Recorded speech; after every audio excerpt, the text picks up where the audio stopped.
అనుకుంటారని చెప్పి ఎవరైనా చూస్తే లోపల నుంచి బయటకు వచ్చినట్టుగా ఆ దుర్యోధనుడు ఏం చేశారు, ఇలా వెళ్ళాడు. ఇలా ఎప్పుడైతే వెళ్ళాలంటే అడుగులు లోపల నుంచి బయటకు వచ్చినట్టు పడాలి, అంతేగాని బయట నుంచి లోపలికి వెళ్ళినట్టుగా ఉండకూడదు.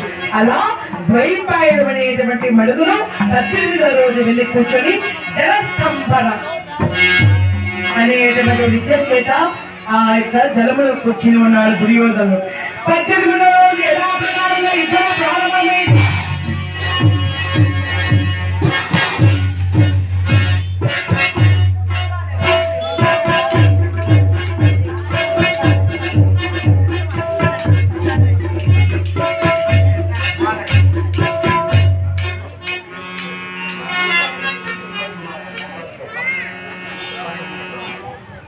కీర్తిశేషులు సుబ్బానాయుడు గారు, పద్మనాభం గారు, కొండరాజు కాల వాస్తువులు వారి యొక్క పవిత్రాత్మక శాంతి కలగాలని, శబ్ద ప్రాప్తి కలగాలని ఆ పార్వతి పరమేశ్వరుని మనసుతో వార్షిక సాధన చేస్తూ వారి యొక్క కుటుంబ సభ్యులు వారికి అభినందిస్తూ 200 రూపాయలు ఆరోగ్యం సమర్పించారు. అటువంటి వారికి వారి కుటుంబ సభ్యులందరికీ కూడా ఆ జగన్మాత తెల్లవేలు కూడా శ్రేష్ఠుల భోగభాగ్యాలు ఇచ్చి సర్వదా చల్లగా మరిమరికి ఆ పాటలు చూచుగా అయితే భక్తులారా ఆ విధంగా నేరుగా వెళ్ళి ఆ యొక్క జలస్తంభన అనేటువంటి విద్య చేత ద్వైపాయన మడుగులో కూర్చుని ఉన్నాడు. అశ్వాసన వేస్తూ కురుక్షేత్రం అంతా వెతుకుతున్నాడు భీమసేనుడు. ఎక్కడ చూసినా దుర్యోధనుడు కనబడలేదు. మామా బావా, ఏం బావా దుర్యోధనుడు కనబడలేదు, ఎక్కడికి వెళ్ళాడు బావా?